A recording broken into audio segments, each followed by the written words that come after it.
গ্রামের লোকেরা এক এক করে গাছ কাটছিল।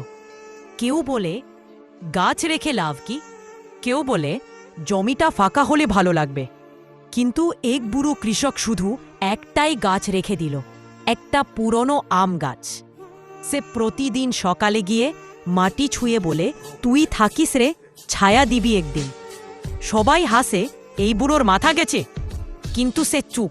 বছর ঘুরে গেল, একদিন আকাশ কালো হলো না, মেঘ এলো না। গ্রামে নামুল খরা, পোড়া মাটি, শুকিয়ে যাওয়া পুকুর, গরম হাওয়ায় কাঁপছে গাছপালা।